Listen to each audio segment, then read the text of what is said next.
हे कृष्ण करुणा सिंधु, दीन बंधु जगतपते, गोपेश गोपीकांत राधाकांत नमोस्ते। जय जय श्री कृष्ण। जय हो भगवान भोलेनाथ की, जय हो वेद माता गायत्री की, जय हो गुरुदेव महाराज की, जय हो संत समाज की। हर हर महादेव। जय हो भूतनाथ की, अलख निरंजन। जय श्री कृष्ण।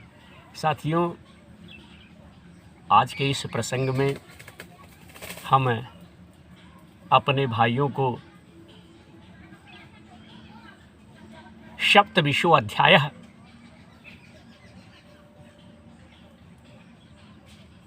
27वां अध्याय तृतीय स्कंध, तीसरा स्कंध इस वीडियो के माध्यम से प्रसारित करने का प्रयास कर रहा हूं। आप सब हमें ऐसा आशीर्वाद दें कि इस महान ग्रंथ को हम अपने टूटे फूटे स्वरों से आप सबकी सेवा में समर्पित कर सकूं। इस महाग्रंथ को उच्चारण करने से, बोलने से, कहने से, सुनाने से मनुष्य की सभी परेशानियों का समाधान अवश्य हो जाता है। इस ग्रंथ में बहुत बड़ी महिमा है, बहुत बड़ा चमत्कार है, और जब तक हमारे और आपके अंदर आस्था नहीं रहेगी, विश्वास नहीं रहेगा, कुछ भी हासिल होने वाला नहीं है।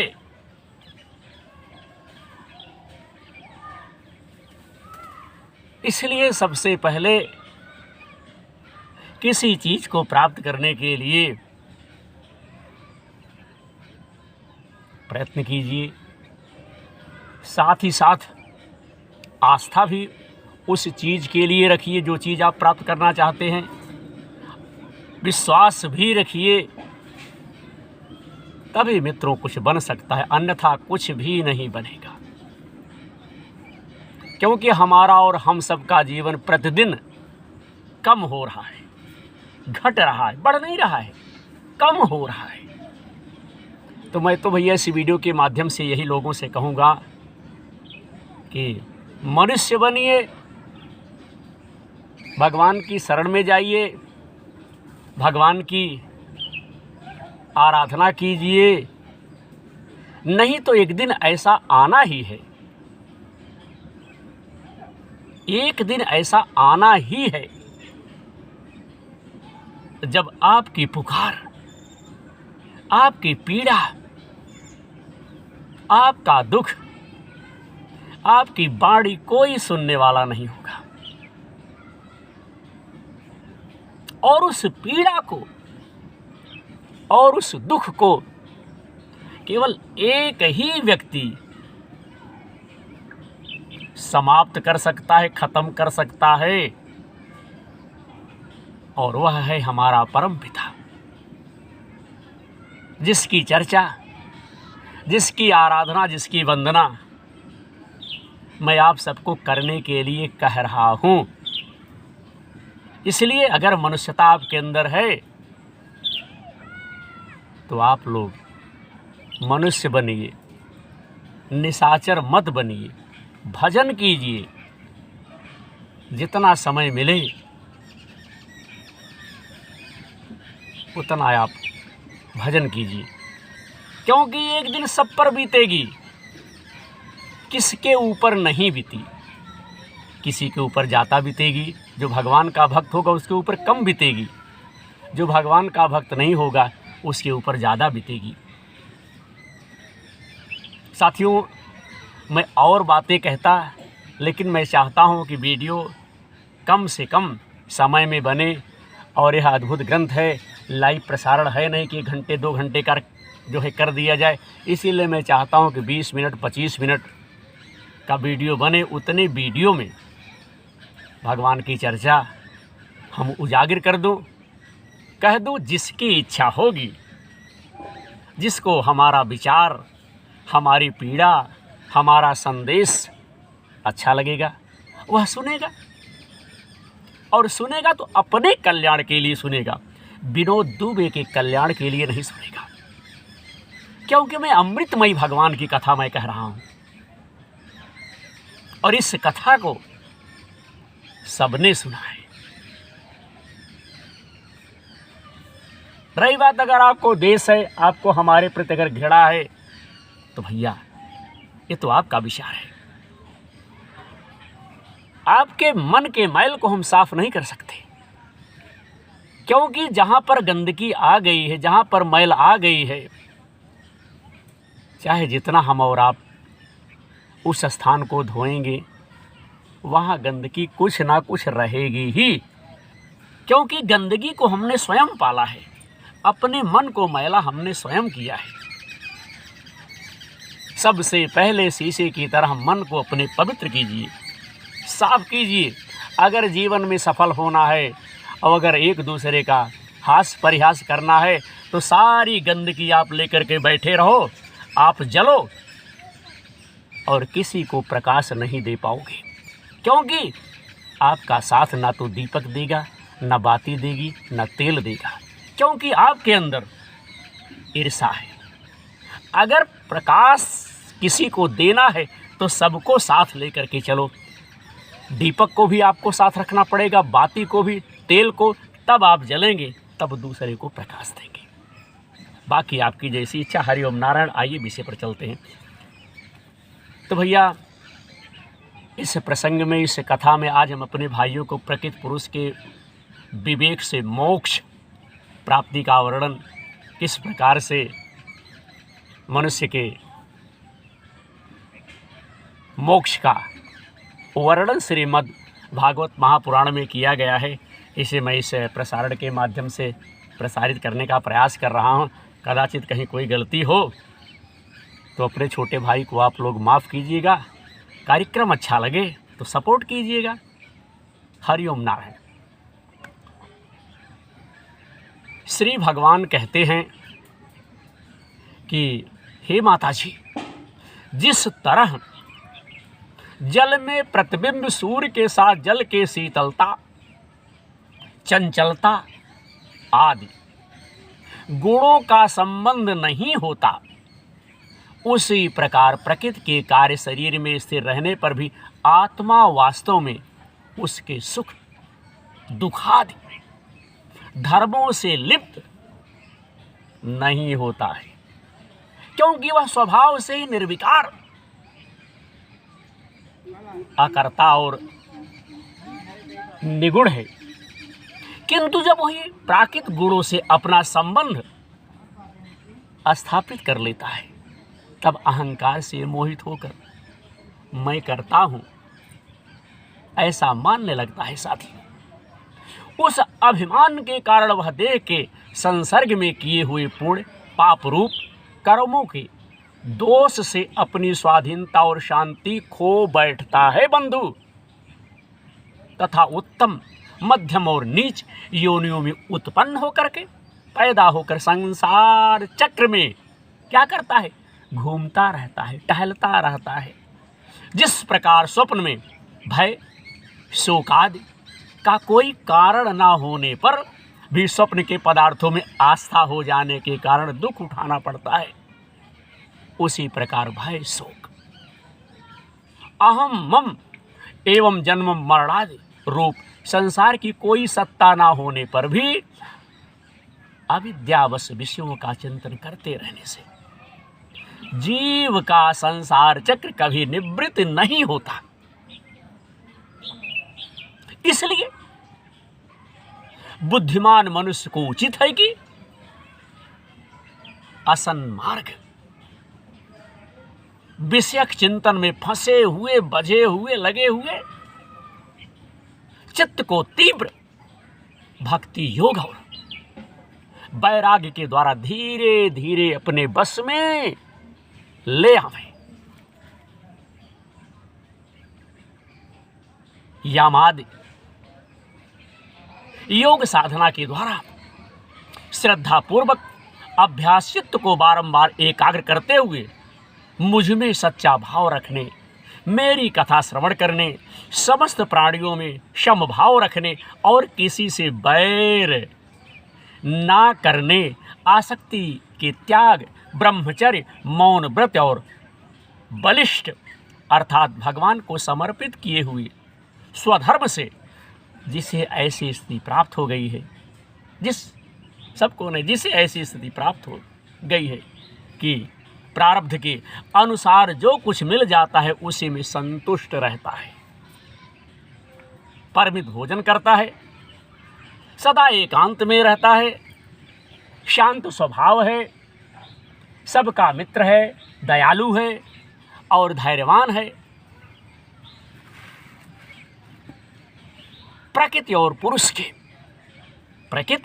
के वास्तविक स्वरूप के अनुभव से प्राप्त हुए तत्व ज्ञान के कारण स्त्री पुत्र आदि संबंधियों के सहित इस देह में मैं मेरेपन का मिथ्या अभिनिवेश नहीं करता, बुद्धि की जागृदादि अवस्थाओं में से भी भैया अलग हो गया है तथा परमात्मा के सिवा और कोई वस्तु नहीं देखता। जहाँ चाहे जिस तरफ देखता है परमात्मा ही उसे दिखाई पड़ता है चारों तरफ। वह आत्मदर्शी मुनि नेत्रों से सूर्य को देखने की भांति अपने शुद्ध अंतःकरण द्वारा परमात्मा का साक्षात्कार उस अद्वितीय ब्रह्म पद को प्राप्त हो जाता है जो देहादि संपूर्ण उपाधियों से पृथक अहंकारादि मिथ्या वस्तुओं में सत्य रूप से भासने वाला जगत कारणभूता प्रकृति का अधिष्ठान महदाधिकारी वर्ग का प्रकाशक और कार्य कारण रूप संपूर्ण पदार्थों में व्याप्त है। मैं विनोद दुबे, विनोद प्रहरी यूट्यूब चैनल के माध्यम से श्रीमद् भागवत महापुराण की कथा अपने जन्मभूमि से जनमानस के कल्याण के लिए अपने टूटे फूटे स्वरों से प्रसारित कर रहा हूँ। जिस प्रकार जल में पड़ा हुआ सूर्य का प्रतिबिंब दीवार पर पड़े हुए अपने आभास के संबंध से देखा जाता है और जल में देखने वाले प्रतिबिंब से आकाश स्थित सूर्य का ज्ञान होता है, उसी प्रकार भैया वैकारिक आदि भेद से तीन प्रकार का अहंकार देह, इंद्रिय और मन में स्थिर अपने प्रतिबिंबों से लक्षित होता है और फिर सत परमात्मा के प्रतिबिंब युक्त उस अहंकार के द्वारा सत्य ज्ञान स्वरूप परमात्मा का दर्शन होता है। जय जय श्री कृष्ण, जय शिव शंकर भोलेनाथ। जागृत अवस्था में यह आत्मा भूत सूक्ष्म आदि दृश्य वर्ग के दृष्टा रूप में अस्पष्टता अनुभव में आता है, किंतु समय भैया अपने उपाधिभूत अहंकार का नाश होने से वह भ्रमवश अपने को ही नष्ट हुआ मान लेता है। और जिस प्रकार धन का नाश हो जाने पर मनुष्य अपने को भी नष्ट हुआ मानकर अत्यंत व्याकुल हो जाता है, अत्यंत दुखी हो जाता है। जब धन नष्ट हो जाता है तो लोग कर क्या करते हैं, बहुत पागल हो जाते हैं। उसी प्रकार वह भी अत्यंत विवश होकर नष्टवत हो जाता है। हे माता जी, इन सब बातों का मनन करके विवेकी पुरुष, बुद्धिमान पुरुष, ज्ञानी पुरुष अपने आत्मा का अनुभव कर लेता है। जो अहंकार के सहित संपूर्ण तत्वों का अधिष्ठान और प्रकाशक है। इस प्रकार से भैया कह रहे प्रकाशक है नारायण। फिर इसके बाद देवहूति ने पूछा कि हे प्रभु, पुरुष और प्रकृति दोनों ही नित्य और एक दूसरे के आश्रय से रहने वाले हैं, इसलिए प्रकृति तो पुरुषों को कभी छोड़ ही नहीं सकती। हे ब्राह्मण, जिस प्रकार गंध और पृथ्वी तथा रस और जल की पृथक पृथक स्थिति नहीं हो सकती, उसी प्रकार पुरुष और प्रकृति भी एक दूसरे को छोड़कर नहीं रह सकते। जय जय श्री कृष्ण। अतः जिनके आश्रय से अकर्ता पुरुष को यह कर्म बंधन प्राप्त हुआ है, उन प्रकृति के गुणों के रहते हुए उसे केवल्य पद कैसे प्राप्त होगा। यदि तत्वों का विचार करने से कभी यह संसार बंधन का तीव्र भय निवृत्त हो तो जाता है, हो तो हो जाए भैया, तो भी उसके निमित्त भूत प्रकृति गुणों का अभाव न होने से वह भय फिर उपस्थित हो सकता है। भगवान ने कहा कि हे माता जी, जिस प्रकार अग्नि का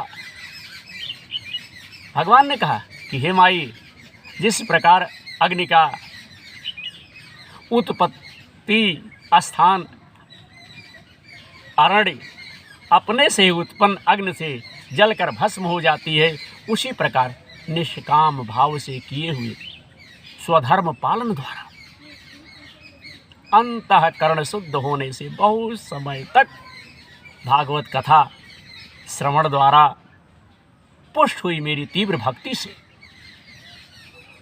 व्रत नियमादि के सहित किए हुए ध्यानाभ्यास से और चित्त की प्रगाढ़ एकाग्रता से पुरुष की प्रकृति अविद्या दिन रात क्षीण होती हुई धीरे धीरे लीन हो जाती है। फिर साथियों, नित्य प्रति दोष दिखने से भोग कर त्यागी हुई वह प्रकृति अपने स्वरूप में स्थित और स्वतंत्र बंधन मुक्त हुए उस पुरुष का कुछ भी नहीं बिगाड़ सकती।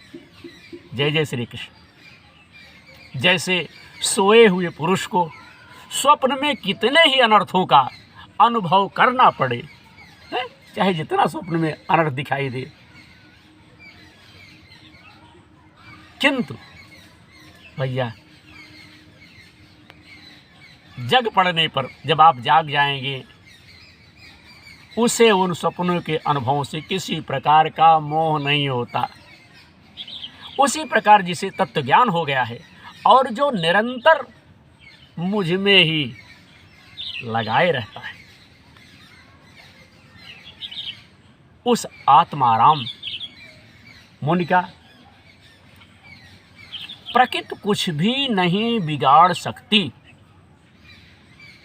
जब मनुष्य अनेकों जन्मों में बहुत समय तक इस प्रकार आत्मचिंतन में ही निमग्न रहता है, लगा रहता है, तब उसे ब्रह्मलोक पर्यंत सभी प्रकार के भोगों से वैराग्य साथियों हो जाता है। तब क्या होता है भैया? वैराग्य हो जाता है। जय जय श्री कृष्ण। मेरा वह धैर्यवान भक्त मेरी ही महती कृपा से तत्व ज्ञान प्राप्त करके आत्मानुभव के द्वारा सारे संशयों से क्या होता है भैया? मुक्त हो जाता है। और फिर लिंग देह का नाश होने पर एकमात्र मेरे ही आश्रित अपने स्वरूप भूत केवल संज्ञक मंगलमय पद को सहज में ही प्राप्त कर लेता है, सहज में ही प्राप्त कर लेता है। जहाँ पहुँचने पर, जहाँ जाने पर योगी फिर लौट करके नारायण नहीं आता। हे माता जी, यदि योगी का चित्त योग साधना से बढ़ी हुई मायामयी अणिमादि सिद्धियों में जिनकी प्राप्ति का योग के सिवा दूसरा कोई साधन नहीं है, दूसरा कोई भैया मार्ग नहीं, दूसरा कोई उपाय नहीं है, वह नहीं फंसता, नहीं फंसता।